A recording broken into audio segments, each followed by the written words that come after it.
I'm me, you, me. And this is Wiggly's Book Club, episode 29 part 2. We almost made the 30, but next time, everybody. Goodbye, hello, Wiggly's Book Club, episode 29, part 2.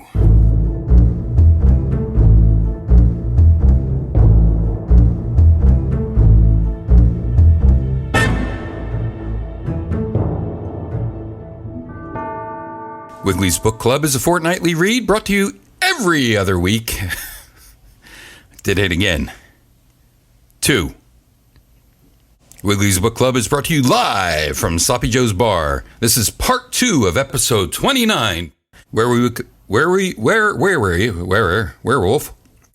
will conclude the reading of Volume 2, Issue 2, July 6 through 9, 1988, mini-mag of Young Teen by Sarah and Christina Morrow, as well as The Adventures of the Cabbage-A-Go-Go by Abile Inc, Richard Check and Kenton Sem, 1986, in its entirety. Now we go live down to Sloppy Joe's Bar. Take it away, me, Wiggly.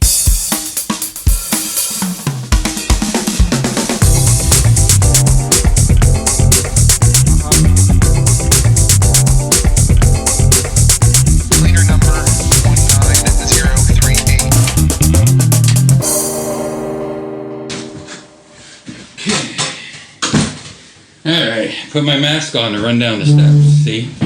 That's, keeping with the mask to support the masks. So I can make the covers with the mask. And then that way, I don't have to use my Just for Men on my beard. Did I say okay? Because I usually say it. Nothing has changed with this microphone. Oh, I got to turn on the lights. Hold on. Alright. Yeah, look, I'm doing it before I start the reading. Oh no. And it, what? Why? Oh my. There's this thing and it says, oh, can't do it. Check your skills. And then what happened was I didn't have the one light on yesterday. So that even made it darker. Okay. Today I'm gonna stick with the whipped cream vodka because that was pretty good. Yeah, I like to have ice. Now usually I have my ice ready, but today I thought it'd be nice for you to hear the ice. But what I'm doing today, now what I remembered was when I make, if you didn't listen to part 1, that was yesterday. I don't like doing parts because people don't tune in for the next. They get mad. But see, I released the parts one day apart. I don't even measure. And I'm on antibiotics and then all my other drugs. So what I'm doing today is using the whipped cream vodka. Oh my gosh, this is a full bottle. But I'm going to use cream soda, diet cream soda, with the whipped cream vodka. So basically, whipped cream vodka, I'm sure. But basically, it's just going to be cream soda, right? And then laying on the floor. I like that. How you like that? How you like them bananas? I just got them. It's for Wiggly World. I got to do that. That's the problem. Is that, wait a minute. How's that working? Wait. It's Mike, but I didn't have my IZX Tascam on. I don't know. I have VUs. How am I doing on time? 2:46. All right, so right now we're in the middle of reading Young Teen by Christina Morrow and Sarah Morrow. And I can't see. But I left my flashlight here, and the expensive battery should not be. This Young Teen, written in 1988, and so let's see. She was born in 82. So no, 72. What am I talking about? 82. What? I marry a baby? Okay. Okay, so 72, so 88, so it doesn't have enough zeros, or I tell you the math. So we left off on the Great Defender, which was a cut and paste the entire, but that is the story, so it's okay. It's about a girl that wants to go against the most popular people. Oh, this light is not going to happen. And how can I have my drink there? And then I got to do, so I'm going to finish the other half of this, and then I'm supposed to read the Cabbage-A-Go-Go comic that I wrote in '87. And did the sequential art, and that is not good. I don't recommend the Diet Cream Soda. Maybe it needs more vodka. Oh my, it sort of tastes like, this microphone. It sort of tastes like, seltzer. It sort of tastes like seltzer water, because I guess the vodka and the Diet Cream Soda like cancel each other out and make it taste like plain seltzer. Okay, I think the problem with this is the mic cable. I think that's the only problem. Understanding body changes. This is important for people listening, I think. Going through their body changes. Like, what the heck's happening in my body? I got things in different places. Oh, this is all in cursive. But I'm not complaining. So, and now this has another wonderful drawing of a young girl with a long-haired perm, I think. Body changes. This looks like it was by Christina Morrow. Understanding body changes. So, womanhood, which is in quotes. Oh, is womanhood knocking at your door and you're too... Oh, jeez, burp, pardon me. Oh, that's what I want to see. The creamsicle I made yesterday was with orange drink. Our powdered orange drink. It wasn't Tang, which upset me. Oh my, I got a case of the hiccups. And so when I make my creamsicle, I make it with diet orange soda. That's the difference. So that was the difference in taste. That was why it was supposed to be a screwdriver anyway. But I don't know where my regular vodka is. Oh, there it is. It's Fedka.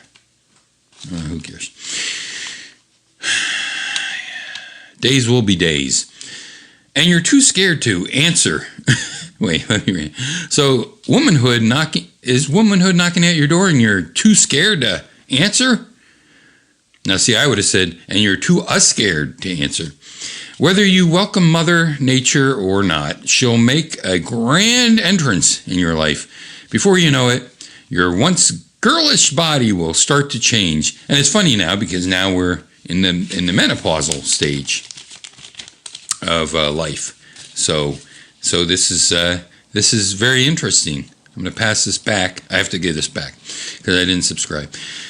Did I mention? So these are homemade, and this was made on ruled paper. In case you didn't hear, tune in yesterday.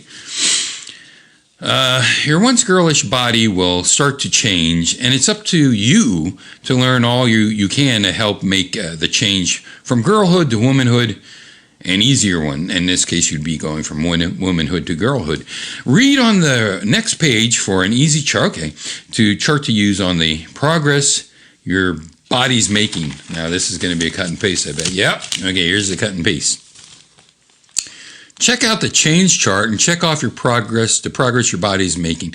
So these you would put a check mark, a very long line in front of each thing to put just a check mark. You could like write a dissertation. That's a little bit of an exaggeration because that's what you do when you do radio. Breast development, you want to write that. Growth of pubic and underarm hair is becoming visible. Growing at rapid speed, a growth spurt. First menstruation, which is menarche. I never heard that word for menstruation. I probably did, but I didn't know it was spelled all French like that. Skin is becoming oilier, causing acne and blemishes. Your once straight up and down figure is becoming curvy. Flat as a board. Pirate's Dream. That was canceled. Weight redistribution, change in energy level, mood swings, changes in family, friends, and boy relationships. So those are all check marks. Now this is written. Your changing body, colon.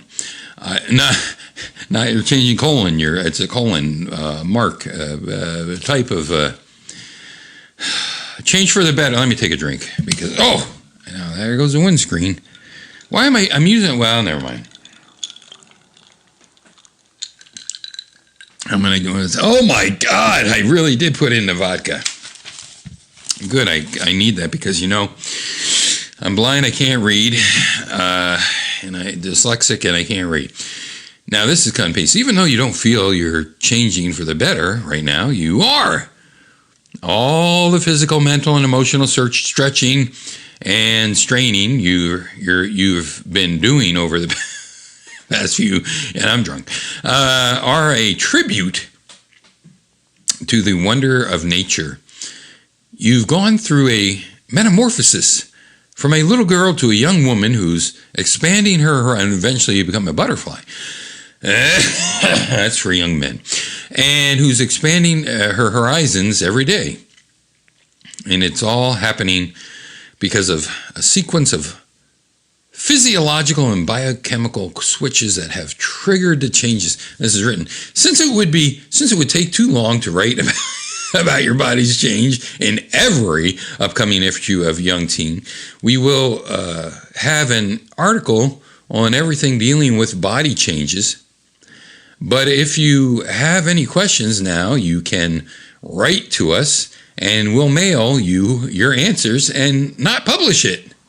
For mail to, not publish it for the privacy of our readers. That's very nice. Mail to Body Changes with a question mark, body change, question mark, apostrophe S. To care of Young Teen, Civilaro Street, which is right by the Imperial Pizza sign. I can't remember. Wait a minute. Civilaro Street. And then I guess you got to just know the rest of it from the back of the magazine.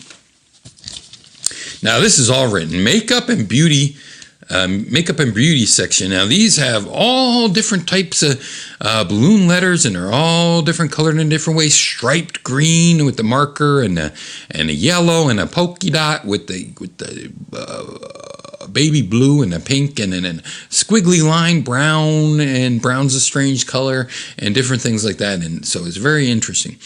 New makeup.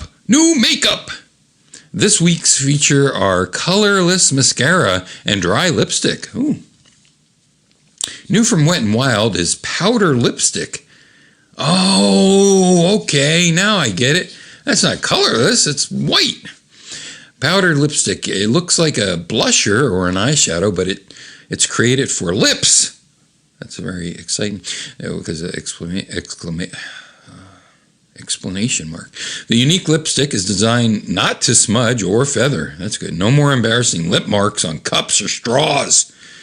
It's nowadays it would be of course a cardboard straw.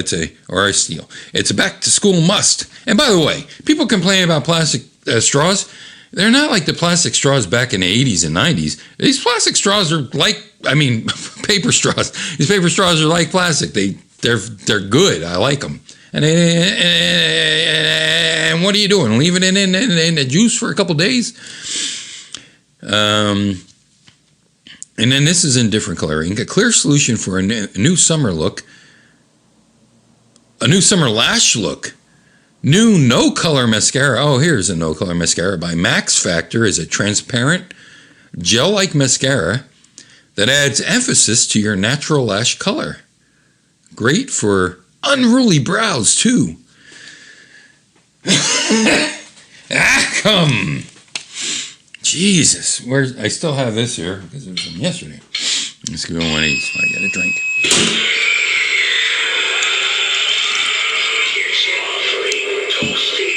Oh my gosh. Oh, and then here's a girl. She's got the 3 stars, pink stars, and some polka dots on her shirt. Very 80s shirt. Oh, it's clear. Oh, look at that little mascara thing. Oh my gosh, last page. That's great. Christina Morrow. So this is like a rainbow cloud thing that you would get in the mail to your return address. Christina Morrow, and then there's a line through the old address, Easton, PA. So this is how you do it. Care of Young Teen, Mini Mag, Crivavallaro Street, Easton, PA 18042. To the subscriber, in next week's episode, look for the new section on body changes. Also your horoscope. Sarah Morrow, apartment 2A, Peaburg Avenue, Easton, PA. What? Code SM2. What? This must have. Okay, I don't understand that. I'm not going to say the code because maybe that's how you get in her house. I don't know. Apartment. How am I doing on time? 14:49. Never enough time. Okay, here we go in the card trick because I can't find my rope. So no more rope tricks. And I don't like doing card tricks because everybody's like, oh, card trick. But that's what we'll do. So shuffle these up. Mix them up good. Now, since you're not here to see what the card is, I'm going to have to do the way I did when I used to play. I'm an only child, so when I would play board games, all my board games are, of course, for 2 to 4 players. So I would play against Satan, and I would be me, and then I would also roll for Satan. So in this case, I'll have Satan pick. But what I'll do is, I'm going to just deal out a random card, and then put it face down. Now, what's going to happen is, I'm going to do a different suite, and in that way, then everything's copacetic. Okay, so I'm going to have a devil, shuffle the cards. Now that I have the one card face down, I'm not looking at it. Maybe I'll show the camera. I'll show my recording studio. Oh, I shouldn't have done that because there's a mirror in back of Sloppy Joe's there. But I didn't see because I wasn't smart enough and quick enough because I'm drunk. Okay, and here we go. Ready? Okay.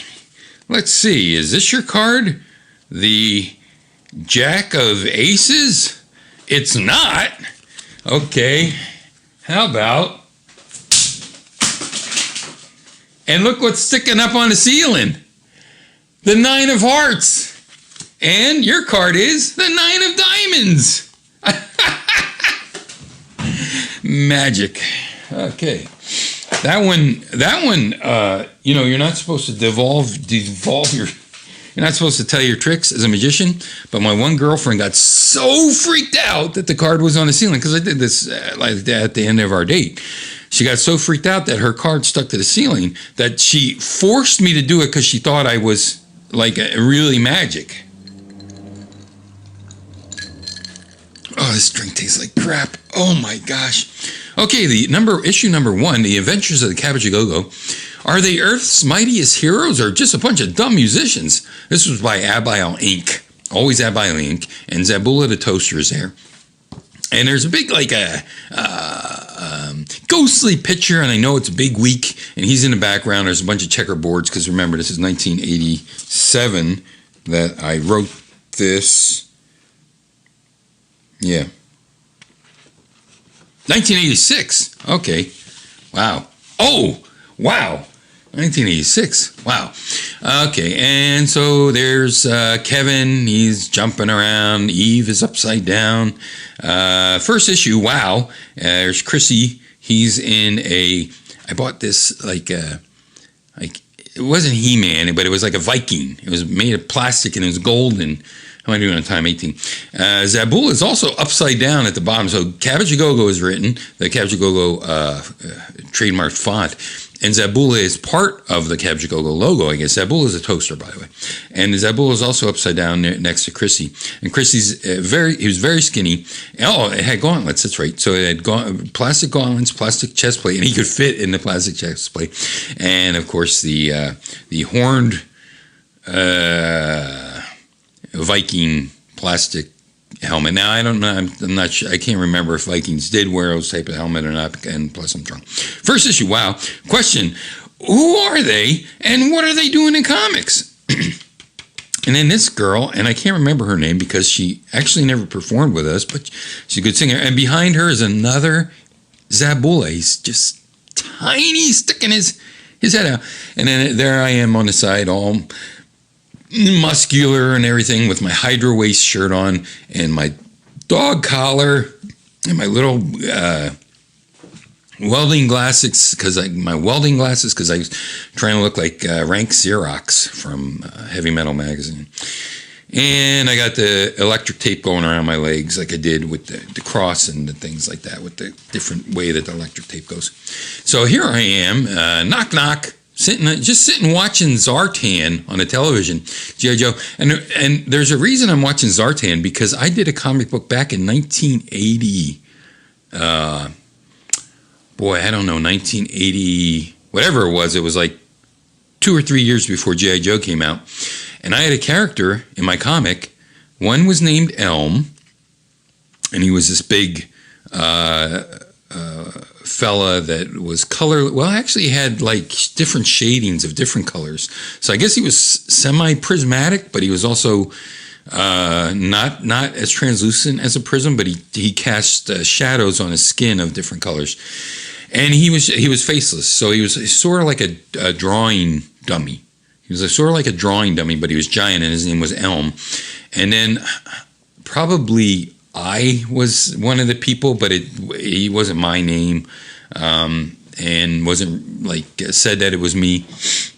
And oh no, he had blonde hair, parted in the middle. And then the third member of the group was a guy named Zartan, who had a brown hair that looked like a hood, and he had eye makeup like old Alice Cooper, not the Alice Cooper with just the one marks on, but Alice Cooper that was more solid looking, like Zartan did, and his name was Zartan. And then there was another. Their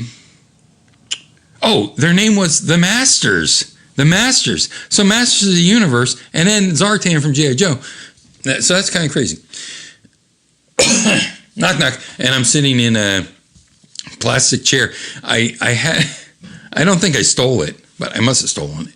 It was a plastic chair like you would sit in from school, but I had broken the legs off so you could sit on it on the ground. Hey, that was before the chairs for the video gaming came out. Wow, what's wrong with me? I'm psychotic. And so the back is there, and I'm looking at my big giant console television on the floor. And hey, can one of you guys get that? I'm busy. And it says, and Zartan saying, we have to find Lady J. I didn't make up Lady J. This is the real Zartan from the G.I. Joes. And so Chrissy and Kevin are rushing to get it, and they say, I'll get it. It stars. And here comes Omega Man. And Omega Man was... Now, I didn't know there was a movie called Omega Man. I'll just put that out there. But Omega Man was a guy that, boy, Jesus, talk about Skeletor. He's not Skeletor, but he's big and muscular, and he's got a skull face, except they have like a, sort of like how the Beast and Wolverine both had those the original Wolverine with the small little spikes that stuck up from his head. And I probably ripped it from there. So he has those going up on the side. He's got red eyes, and he's got a skull face. And he's got the Hydro Waist symbol on his chest because he worked for Hydro Waist. Now, I don't think that's mentioned in here. But Omega Man has a chest plate, and then, pardon me, these translucent arms, muscular arms, and inside you can see the bones going through. And he's got a stick that has like some gold wrapped around it, like a snake, but they're not snakes, they're just gold gauntlets, and he's got a gold belt that has an Omega symbol on it, and he's got a thing that you put around your crotch area. What do you call that? Cod piece? Yeah. And then his legs all from the knee down. You understand.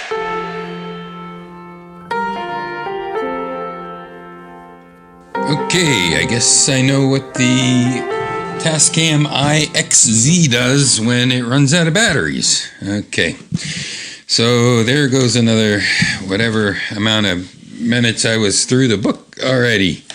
And look at this mess. All these cards on the floor. If you didn't know, I threw the cards up in the air, the entire deck, and then the 9 of whatever the hell it was stuck to the ceiling. Alright, so I think I was talking about a Mega Man.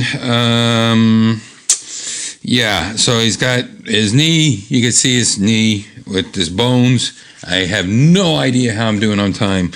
And but then above that, in his black leotards, you could see a cut around that area, like he's wearing a pair of jockey shorts. And you could see muscle comes through there. A little bit of spice in there. I don't know if I read who this was by. I only heard Omega Man. I thought, I don't know. You know, he's scary looking. I hope I said that. Boy, I did so much. Okay, so next we cut to Big Week on the next page, at the top of the page, and he's sitting there. I don't know, sitting there contemplating, like it looked like a Bob Dylan. I don't know why I said Bob Dylan. I don't know. He's sitting there with his. He's like sitting. Another drink. Oh, jeez. Oh my God. I don't edit this. That's what makes this go so quickly, is I don't edit these. It's just one long take, you know, and then I'm good. I can get these, crank these out. I have time for them. So he's sitting there, and Big Week looks like John Belushi. And so the one time I did I work with him at Kmart, and I call him Big Week because the Big Week would be when we would go drive far away to get comic books in near Philadelphia. So we call that our Big Week. Is it the Big Week? Yeah. And then he started being known as Big Week. Oh, what was his real name? Jesus. I don't think it was Jesus. I don't even remember. Anyway, Big Week's sitting there, and he looks like he looks like John Belushi.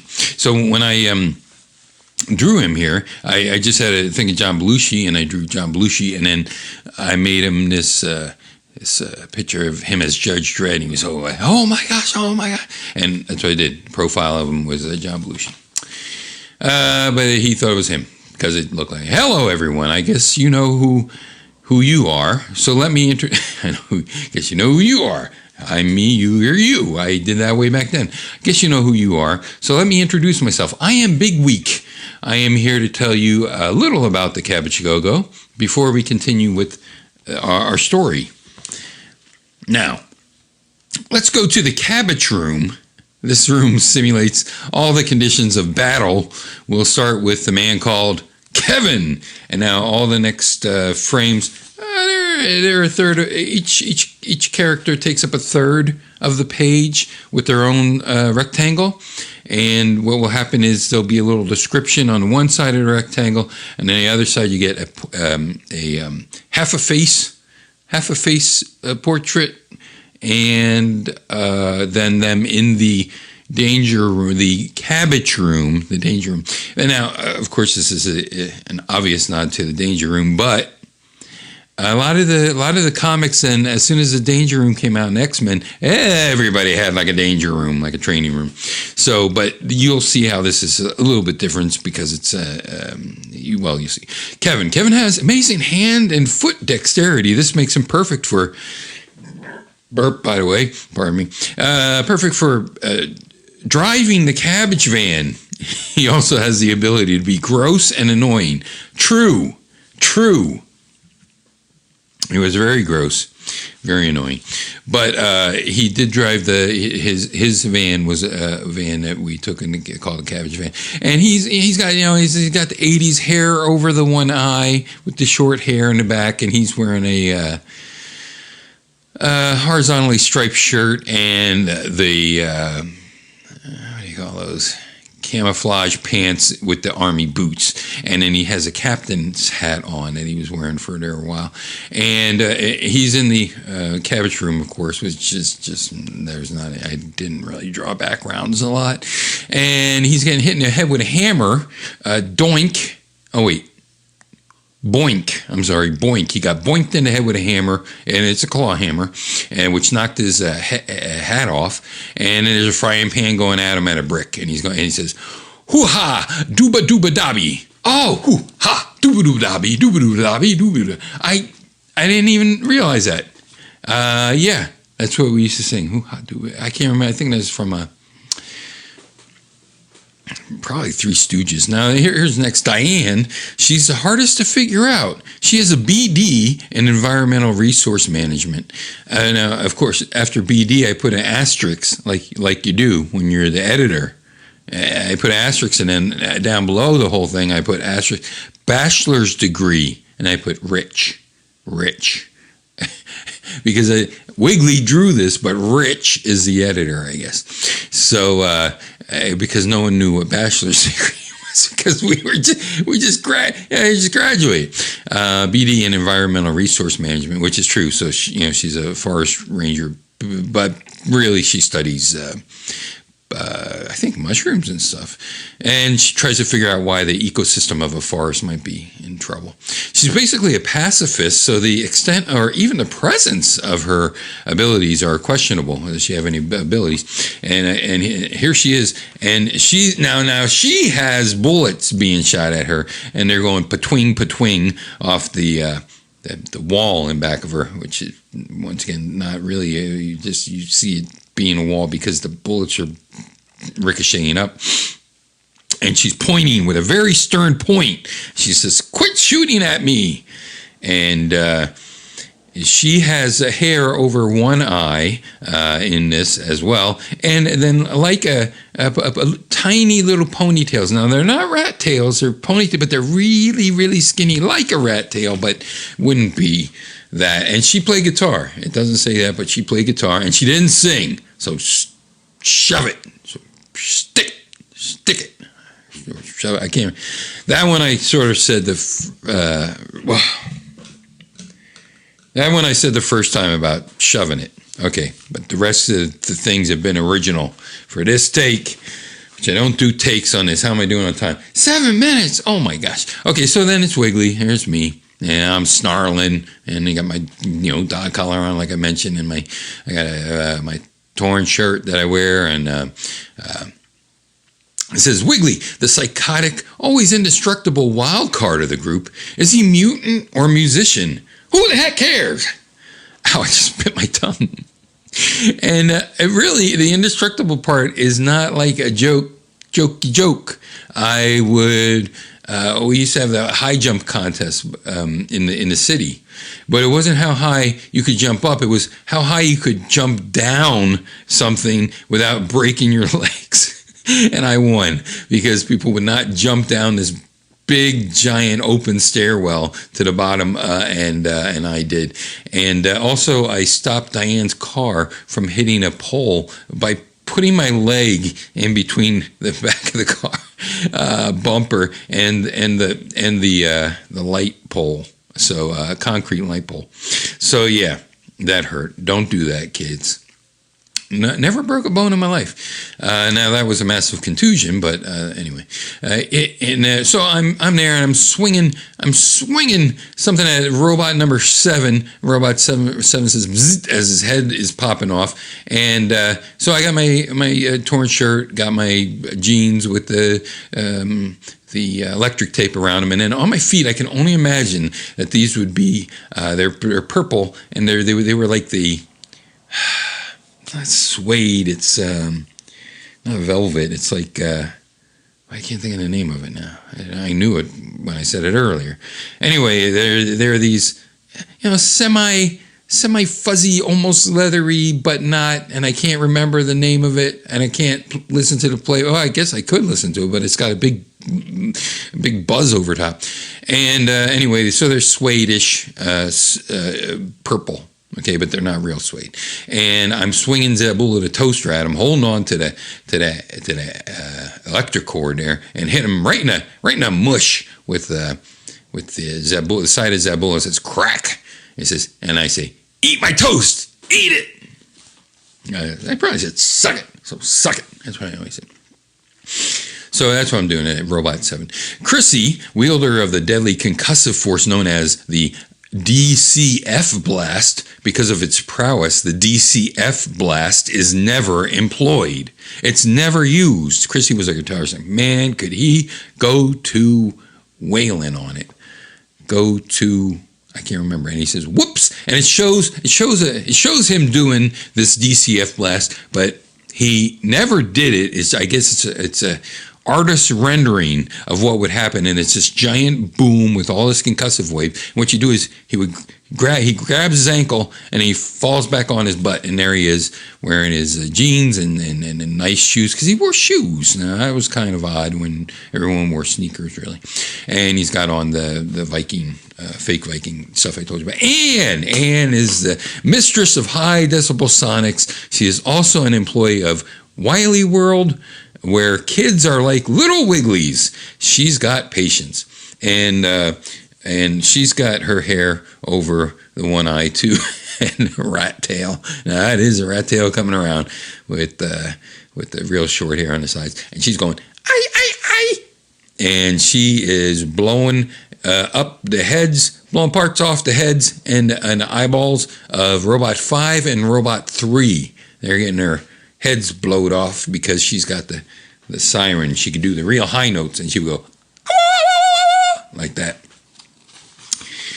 Did I do the song when I did this before? I don't know. Eve. Now my reactions to Anne and Eve, those were both things I had done before.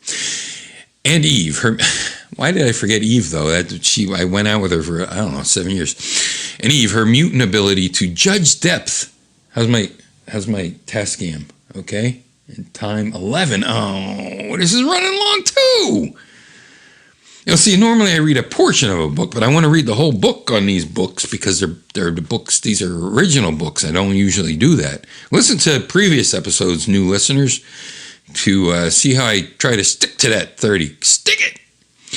Her mutant ability to judge depth and length and width, combined with superior agility, allows Eve to always hit the eye of the needle, which I don't know why, because she was not agile like this.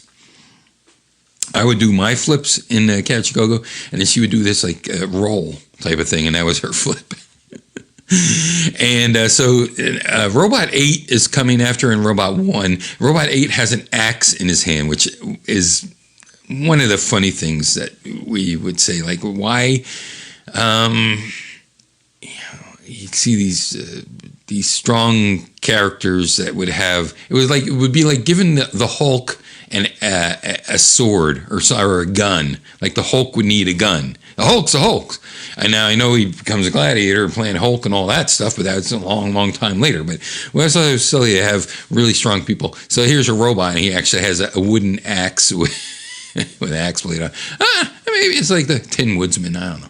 But number 8's coming after with an axe, and number 1's coming after her, and she's flipping upside down to get away from him. Now, she has the short hair in the back, and she has her long bangs over both of her eyeballs, and she usually wear a sweater as a dress, which was kind of cool. That was her gimmick. And robot number 1 saying in robot font that I did, "Go cat, go."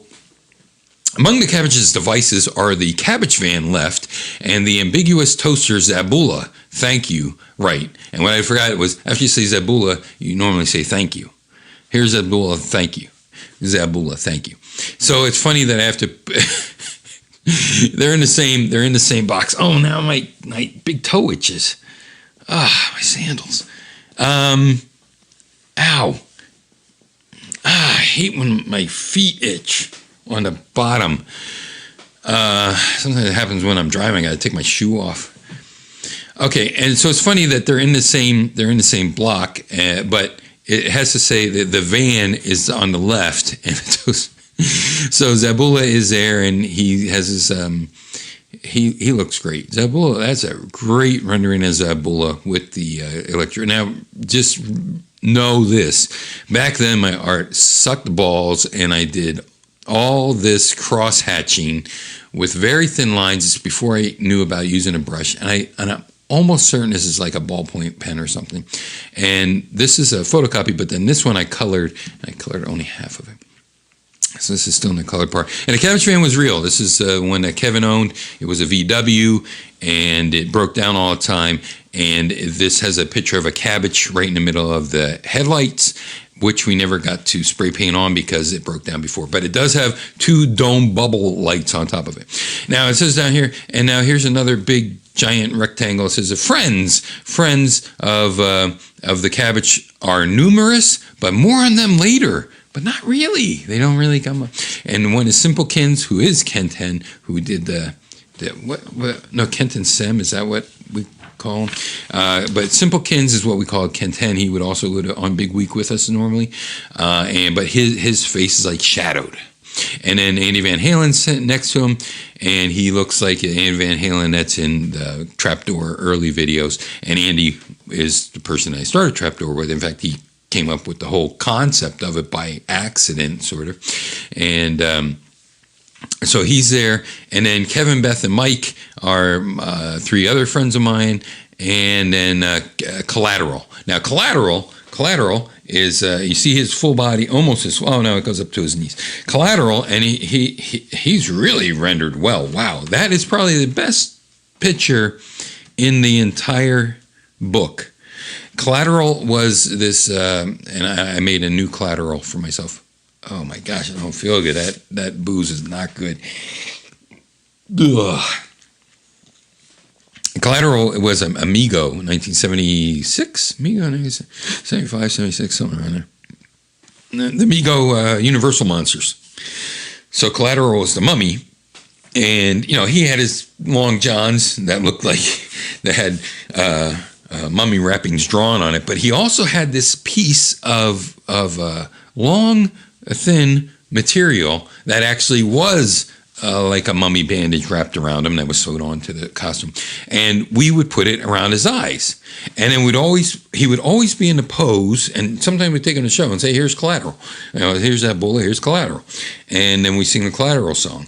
But he always had his arms like he's going, I don't know, like that. And then the thing around his eyes was like, Justice is blind, and he would say I don't know. But he's really saying, might as well, I don't know. And that's what the song goes. Collateral is my friend. He knows just what to say in times of trouble. Might as well goes Collateral. La, la, la, la, la. We laugh the whole day long.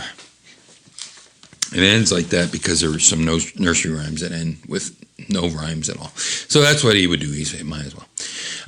So now here's the side view of Big Week. He's finally getting ready to wrap everything up and get back into the comic. And this is sort of like the picture I used of him for the Judge Dredd. So I said, so now you know who they are and what they are. Now let's find out how our heroes got in all this trouble with the evil Omega Man. And now we cut to a scene, and it's an establishing shot pulled far away of this. It's like a dome. Okay, it's like a superdome of some sort. Okay, like a superdome, but there's organic things growing up from the sides of it, sort of like you would grow those crystals in the water. You grow crystals. You have one thing, you have water with tap water with the sea monkeys, the brine shrimp, and then another one you would grow crystals. And it sort of looks like those things coming up, but very, very humorously, you would almost miss it because of those spires coming up like that. There's a football field in the background with the goalposts, and the goalposts, sort of go up like American football, sort of go up like the spires, so you don't really. It's subtle. Welcome to heck. The air is chemical waste dump. The air is a chemical waste. The pavement is hot enough to fry brains on. You don't want to be here. You might run into hydro waste. Oh, I said hydro waste wasn't in here, but here he is. Now he's sitting on his throne, and and his feet are up on these things that are pedals, and I remember what they're supposed to be. They're much more gigantic, but they're supposed to be the pedals that you pedal the billows of a play piano. If you don't know about a player piano, before they were electric, you'd pump your feet on them to pump a billows that would make the sheet music turn, which had things in it that made the piano keys go down and all this other business. So he's sort of on those. And now sometimes I would put romper stompers or something like that on there, but I didn't. And he's with skulls. And then on the right of him is a bunch of minions, but they're sort of in dark. But there is Abraham Lincoln is down there, and you see the back of his head. And I can't tell. Oh my God, it's a swastika sticker on Abraham Lincoln's stovetop hat. Okay. And it's in a round circle.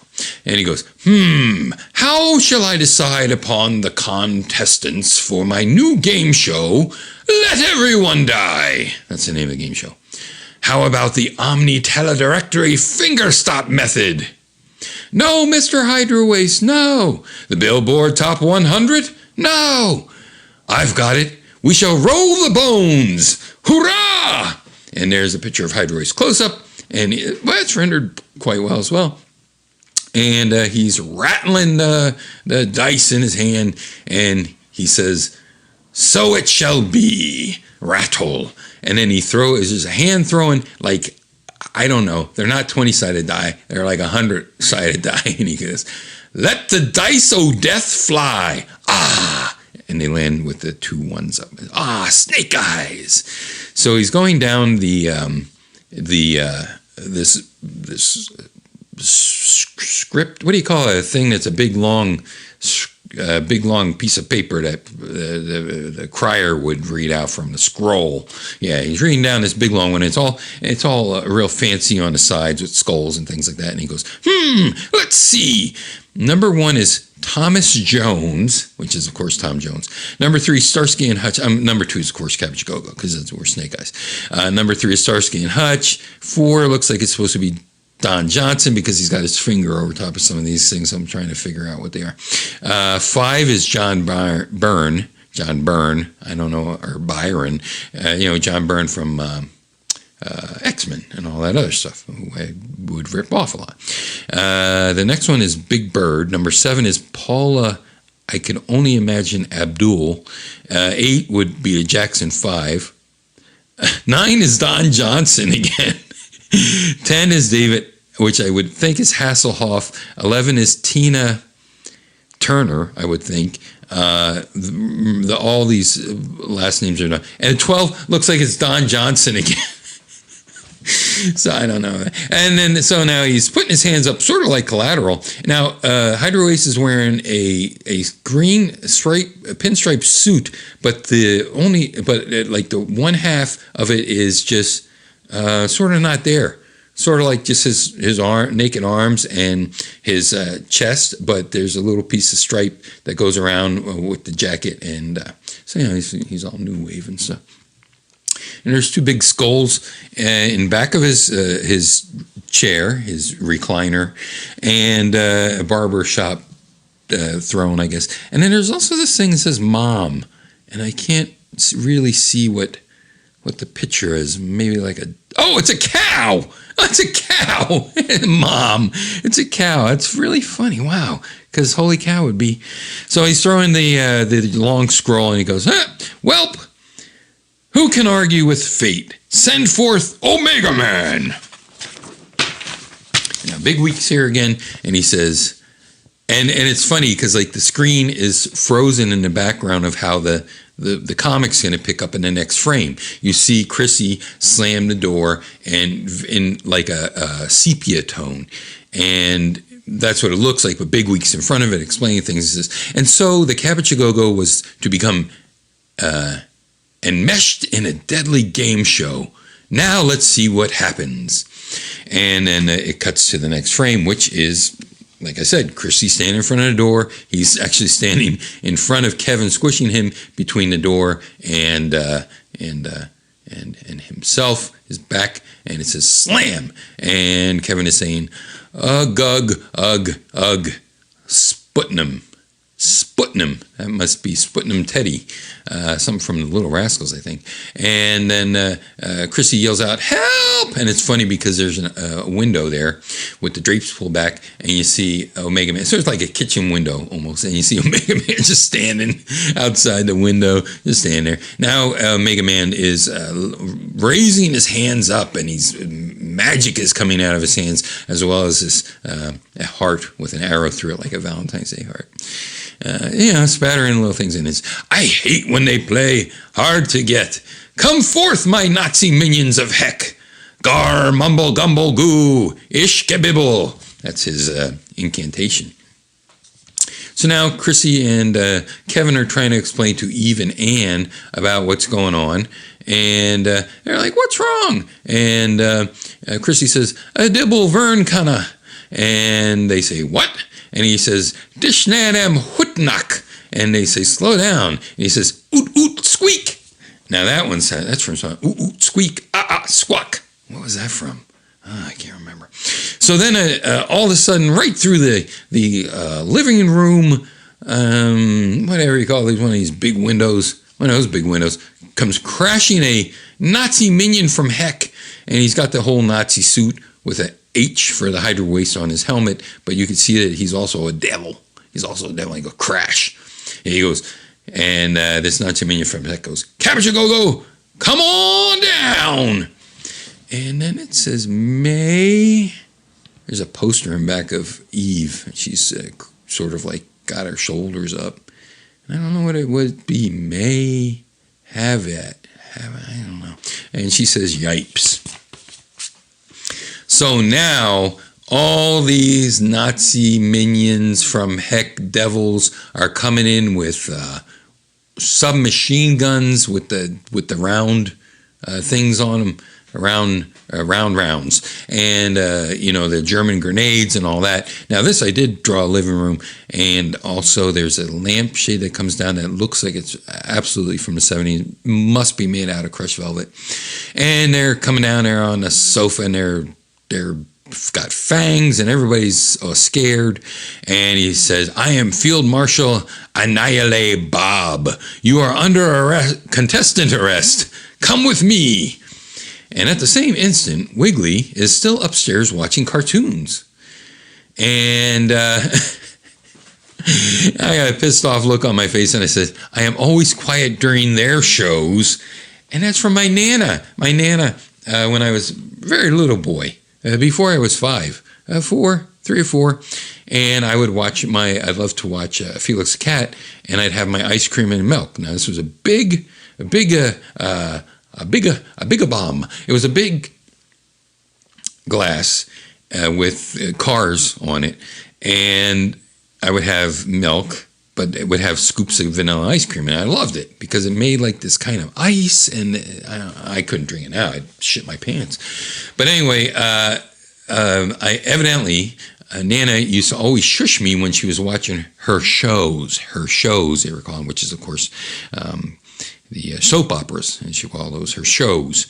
So she would watch the soap operas, and she would shush me. I had to be quiet. And then one time I was watching Felix the Cat, and she started trying to talk to me and said, "Nana, be quiet. I'm always quiet during your shows." So anyway, now I'm turning off my big console TV. I have to bend over to do that. And I got the swirlies and the moons and the squiggly lines, and say, "I think I shall go and kill them now." And the TV is saying, "And no," and is half the click, because I guess I didn't want to get into copyright infringement. Up in the sky, it's a bird, it's a plane. I don't even think he say it's a bird, it's a plane. I think that's all copyright. Meanwhile, so all the gang has their hands on top of their back of their heads, and they're being led by, I guess, Field Marshal Annihilate Bob, hyphenated, and they're saying, "Move it, swine ranchers." I don't know why they're ranchers. Oh, swine, because swine ranchers. Okay. So they're being led outside by this guy. And they're going to, I guess, go to heck to be in a game show. And Sophia Marshall says to Omega Man, here are the contestants as you requested, Herr Omega Man. And they seem most eager to begin. They've got their hands on it or not. And Omega Man says, well done, Commander. You may grovel at my feet later. Now let us return to heck. And now I'm looking out the upstairs window, and I see that Omega Man's getting ready to take him to heck with his magic coming out of his hands. And I said, huh? What the? Holy Hannah! It's the Ratsies! So I come jumping out the window, which is a true story. Jumping out my bathroom window, I got my doit. I doit onto the. This looks exactly like my mom's house. I doit out the window. That's a jump, and in my one hand I have the Zabula toaster by his electric cord, and in the other hand I have a tire iron, the Cross tire iron, which I would later use when I was Dickie Boy in the comic strip All Dead Squad. And he says, and I say, okay, Axis, here I come. Yeah, the invaders, if you didn't know. And so I throw my tire iron at the one Ratsy, and it hits him in the sort of under the armpit. That was a good whack, and he goes, oof. And he says, eat tire iron, Ratsy. And then it's sort of like a split screen, so a split cell. Jesus Christ. Okay, I'm done. Anyway, we win. And he says, don't just stand there. Let's kick butt or what? Kick butt or what was, we used to say things like that. Kick butt or what? And Omega Man, who close up, says, such impertinence, get them now. And so there's lots of different looking Ratsies. One's got a like a old English helmet on, with the guard, the big metal that comes down in front of your nose. Another one looks like he's half a skull face, but he's wearing a military uniform like you would have in Vietnam. He's got the netted helmet, and I'd race him back. Now here's Kevin, and he's got his fist going all around. You can't barely see him. He says, watch the left. Oh, watch the right. Left, right. It's the old 1-2. Watch it. Look out. 1, left 1, and then he steps on his foot, the classic, and he goes crunch on the Ratsy's foot, and he goes ha ha ha, and the Ratsy goes youch, and he's hopping around, and Kevin slaps his knee and goes, what a dope. And now here comes Kevin with the wind-up punch. Hey, your shoe's untied, and the Ratsy's already jumping on his one boot, and now he looks down at his other boot, and he goes, huh? And then Kevin says, duh, what a bozoid. I don't remember that. And Kerflim, he goes flying past the other people still standing there with their hands behind their head. And Eve says, that's my cue. And then it says, let's sock it to him. And she gives a drop kick plow to that one guy's face, and teeth are flying out. Hey, look, here's Hitler. Right in back of Anne, and Hitler grabs Anne from the back, and she says, not so fast. He says, not so fast, Fräulein. We have other plans for you. And she slips down as toasters away, splats Hitler right in the face, splats his face off, and she drops down and says, get off my back, mine jerk. This is... And here comes Diane coming home from getting groceries. She's got a grocery bag in her hands, and she's back from shopping. Diane exclaims, quit fighting. And she has a happy smiley face. And then I'm kicking Ratsy sidekick in the gut, throttling another guy by his collar. And I'm saying, fighting? Who's fighting? You're just having a bad dream. Go back to sleep. And she says, no, you guys are fighting. I know fighting. And Chrissy's getting punched in the stomach by this really, really muscular devil guy. And he says, no, Diane, we're just playing Twister. Right foot blue. Ugh. And here comes Eve. And now Diane's pissed off. And she's got a squirrely thing with an exclamation point after. And she says, well, because she wants to hear from Eve and Ann, what they're going to come up with excuse, because they're both given a double punch in the face, a wham in the face of another guy with only you see his teeth and his bottom of his boots. And Eve says, beach blanket bingo, honest. She's not going to fall for that. And now the one Ratsy grabs a grocery bag from Diane. He says, hey, let go. And he says, let me help you with those groceries, miss. And then he actually takes them as if he's going to. And this is that commandant guy. And he actually takes him like he's going to help her. And then you see in the next frame, he's tossing the bag over his shoulder. The celery, the baking soda, the apples, they're all starting to fall out of the bag, even though they're following the momentum of the bag. And he says, you won't be needing them in heck. So here's the only real karate move. It's an actual move I got at a book, karate. And he comes like everybody goes to attack you. Overhand with the one arm. Like everyone always comes to attack you. Running at you overhand with the one arm. She blocks that. And does the trip and the push at the same time, while also giving him a little bit of a chop in the neck and then pushing him over. He goes flying and he goes, and she says, you made me fight. I hate fighting. Close up under chin power, the Mussolini shot. Chrissy's getting loose from the one guy. I am flipping upside down, putting a garbage can on the with a big muscular Ratsy. Come on, Chrissy, let's can these dirt bags. I didn't write these puns. This was all Kenton right there. Okay, my views are okay. How am I doing on time? Way over. Let's get Omega Man. And I say, right. So Chrissy and I go after Omega Man, and he says, okay, creep, your number's up. And Omega Man's just standing there. We're coming flying at him, fists are clenched, and it's ready to kick him in the butt, flying through the air. And he's just standing there, chilling. And then he says, ha, ha, ha. And he just swats us away like flies.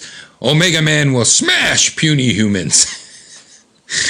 And he does. He definitely smashes it. He's got Chrissy by the back of the shirt, like you would pick up a kitten. You're not supposed to, but I guess if you're the mama cat. And then he hits me with that wooden thing and says, spow, and I go, ow, and I'm flying towards the camera. Nice foreshortening. And now this page is only half colored, so this is as far as I got. And I go bouncing with a punt. And Ann says, Wiggly, no! And she says, I may not like him much, but he's still my friend. I don't know why she would say that. I can't remember. And she goes, and unleashes a sonic blast.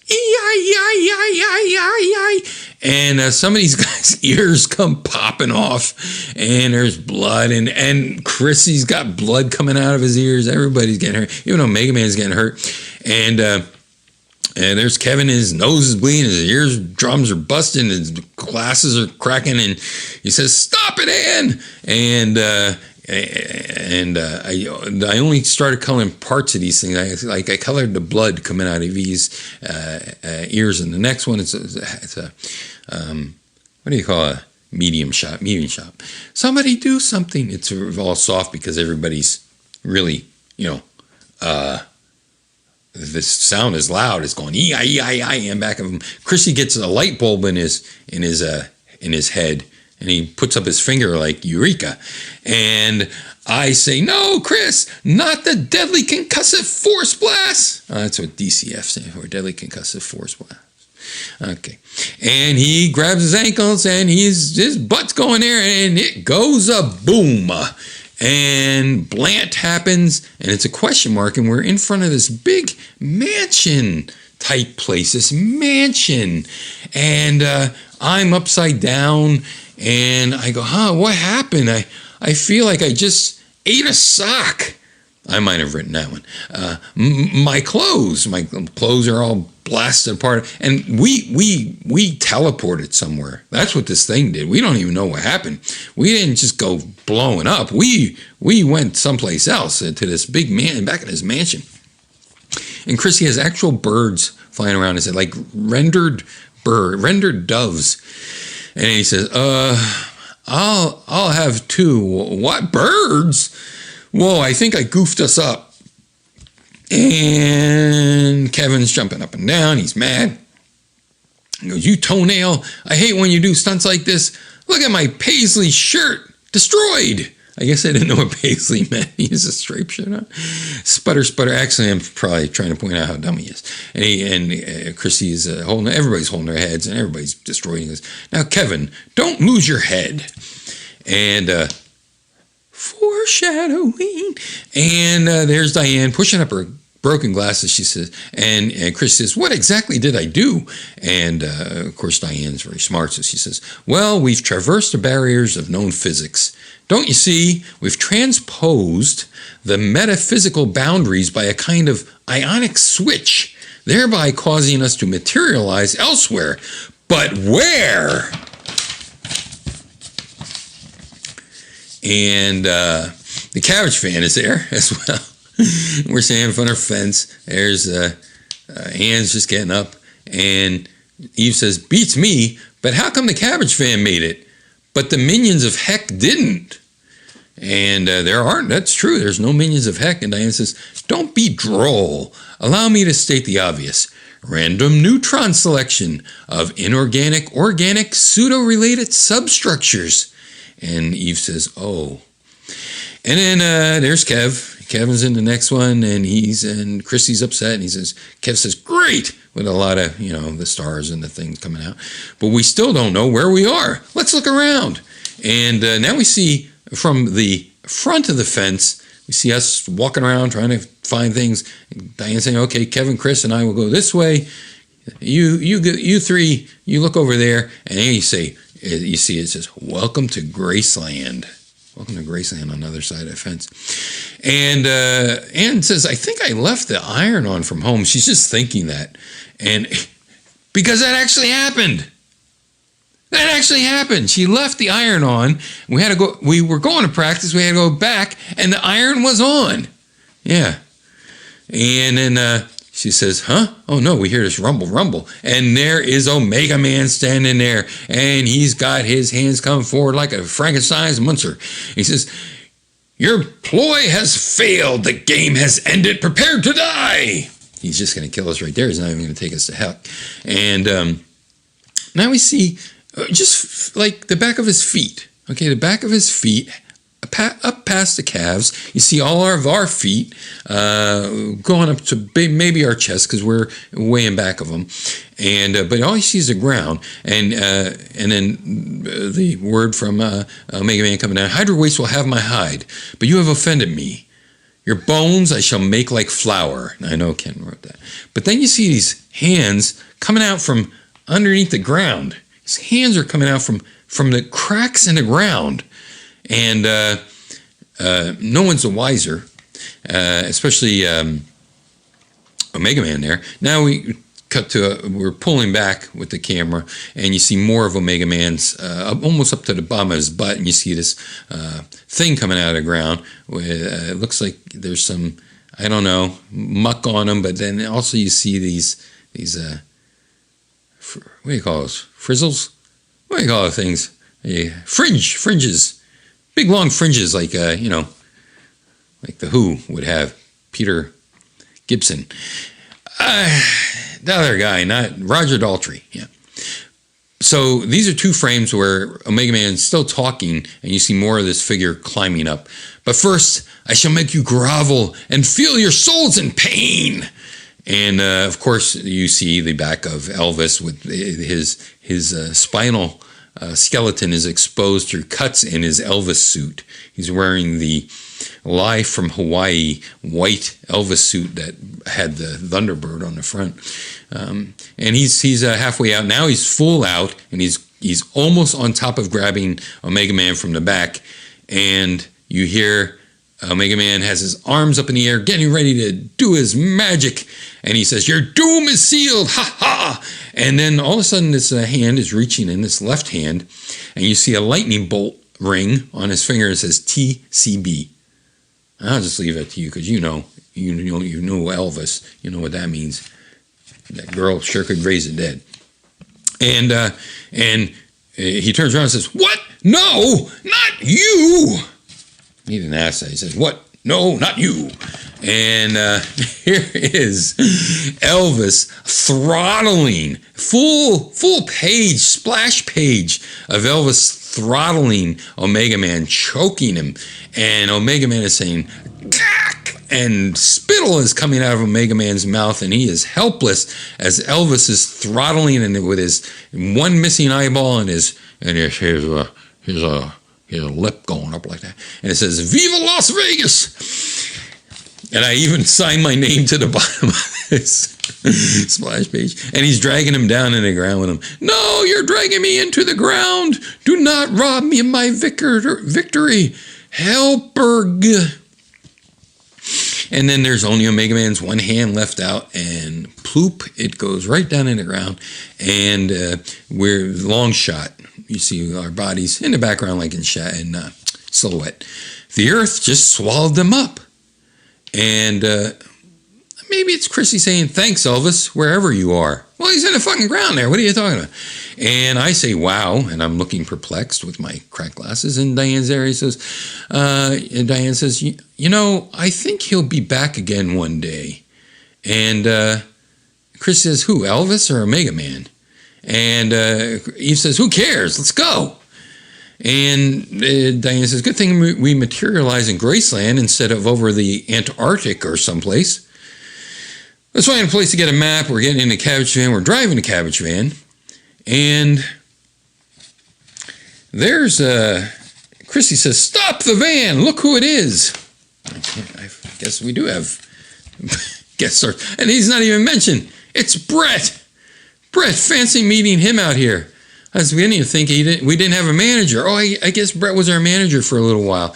He was this great hippie. He had a beard since he was 12, I think. Long-haired bippy since he was 12. And I don't know why I think about Muhammad Ali, but I do for some reason. And he was a motorcycle guy, had built Harleys with his dad. And he was hairy as hell, hairy as all hell. And I would make vests for him with, skulls and stuff like that, and Hydra waist on it and things like that, and Mega Man. And that's true. And he says, "Are you guys off your nuts? You have a show in 45 minutes. Huh? Where? The Slime Puppy Inn. Come on, I'll show you how to get there." And shortly we're performing our show, and Chrissy's smashing his guitar with a coat hanger on his head as he did. I'm flipping upside down, playing my bass as I did. People are singing and dancing around and playing drums, and rototoms are there. And I'm singing a real song. His head spud off and down the gutter it rolled. Down, shooby-doo-wop, down the gutter. That's twisting with your face shot off, yeah. So I got my head mic on, and there's a thing pointing to the head mic. It says head mic.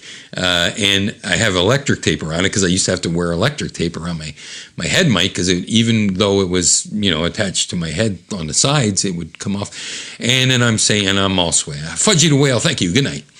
And then here comes Brett, and I'm there, and he says, "You guys sucked. Here's 53 Ks." And I say, "Good, gimme." And then it's a big armful of cash. And we're loading the stuff into the van, and here's Lisa. So Lisa's here, which was Eve's friend and the girl that liked me, and I sort of gave the wrong impression to. And she didn't know I was actually going after Eve, her friend, and she worked at the merry-go-round. That must be where I bought my suede boots, at the merry-go-round. And Chrissy's just throwing the speakers in the back of my hand. That's the last of it. And we're rich too. Kevin, can Laura come with? Oh, Laura, that's her name, not Lisa. Laura. Can Laura come with us? He says, "Sure." And she says, "You guys really suck tonight. Good, let's go." Now the cabbage van is driving, and it's a very nice long long box, long frame, which is very good because it really shows the speed. Because the cabbage van is all the way over to the right. There's a big long stretch of speed marks there, and then out of the cabbage van, all is complaining. Are we there yet? I don't think so. I think I made a wrong turn at Alabama, not Alba, because I probably couldn't spell Albuquerque. I don't think you should have gone through that roadblock, Kevin. Don't worry about it. I gotta go pee. Just hold it, because I'm not going to stop now. And we're driving. Next page, we see a fighter pilot with his mask and all that. He's in an experimental jet. It's actually one of the jets from G.I. Joe that I owned, with the forward facing. It's like an F-15, F-18, but the wings come forward far too much. And there's way too many tail fins on it and like that. But he says, high above, in an extremely experimental secret plane, the pilot goes, we have a malfunction in Bamford 3. Repeat, malfunction, abort mission, abort. And he hits the silk, and he goes flying out, and there he is in his chair, and the chute's about to deploy his, the chute, the little chute that pulls the big chute is coming out. And the experimental jet is coming straight down. And I do this really interesting thing to show the thing speeding up with these horizontal lines, sort of starting large and then getting smaller. And the planes are actually in the top of the front. Anyway, smoke's coming out the back, and now you see the cabbage van driving, and it's a very long panel. And that experimental jet is huge, because you only see like the front of it before it gets to the front parts of these wings. Not the forward-facing wings. There's back-facing wings in front, and this thing is huge. It's like 3 times the size of the cabbage van, just the tip of it. And we're still complaining. Oh yeah, Chris, I'm leaving the band. Yeah, I quit too. Quit fighting. I gotta pee. Well, if everyone's quitting, then I quit too. Who cares? Hey, what's that noise? We're just driving. And then crash with a K, and everything's just blown all to hell. There goes the muffler, there goes a control panel, an arm, my goggles, and there's Kevin, the top of Kevin's head. Remember that? Don't lose your head, Kevin. There it is, right there, with his sailor hat still on. And now we're at the final page, and here's the big wrap up. It's 3/4 of the page, a big weak stand there, with some fancy lettering going on here. And so our tale comes to a tragic and violent end. But life goes on, even if people don't. The Cabbage-A-Go-Go was a force of good. Whether they... I'm time to... 51. Sorry, everybody. I quit. We'll be back to the regular format next time, where I only read 2 pages of a book. They're a force for good, whether they knew it or not. I like to think that they did. I'm inclined to think of all the other great rock and roll greats that died in plane crashes. Buddy Holly, I'm reading Bopper.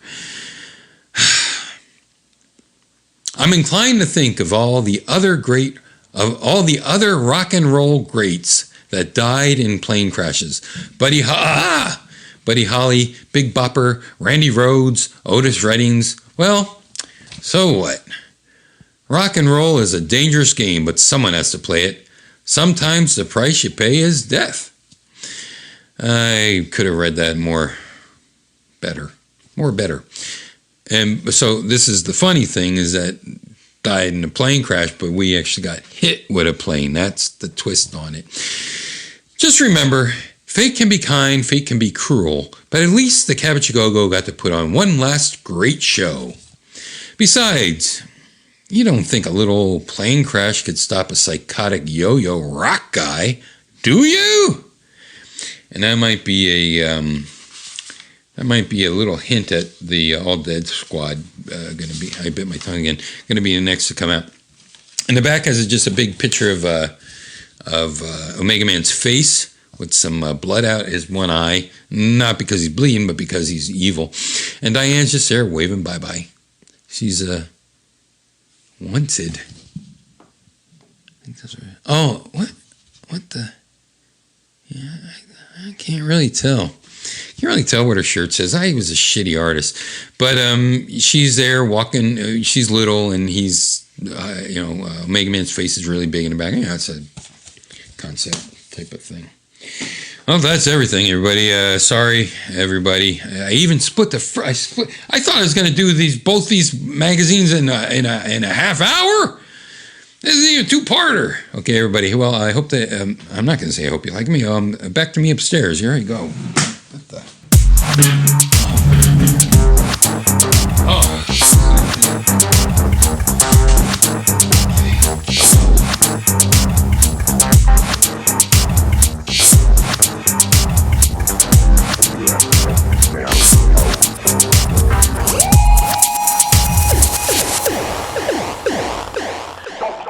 We hope that you've enjoyed the second half reading of Sarah and Christina Morrow's Young Teen, just Young Teen, Volume 2, Issue 2, July 6 through 9, 1980, mini-mag, No More Messy Rooms, and the other things, as well as Abile Incorporated's The Adventures of the Cabbage-A-Go-Go #1 by Richard Check and Kenton Sem in its long entirety. Wiggly's Book Club will return to you in 2 weeks to help you learn and listen to read. Wiggly's Book Club would like to apologize. Tonight's super secret celebrity guest star, Don Johnson, was mentioned far too many times, and I still didn't look to see if he's still around. But T-shirt and the dress jacket. This is supposed to be the straight bit. Wiggly's Book Club would like to thank you for the like, subscribe, and the thumbs up, and the ring and the bell, and Patreon Wiggly Check. But why not instead do some Venmo at bionicvox.com. Spell out the .com, D-O-T-com, C-O-M, as in Capcom, but with the .com and Capcom Flight Center. Oh boy. Wiggly's Book Club hopes that you join us in 2 weeks for the reading of You'll Find Out Then. In 2 weeks, I mean. And remember, kids, if someone comes up to you and says, "What? Hey, what do you think you are? Some type of smart fella? And gal? Well, smart guy, how'd you get so smart, gal?" You just tell them, "Oh, rip. Reading is fundamental."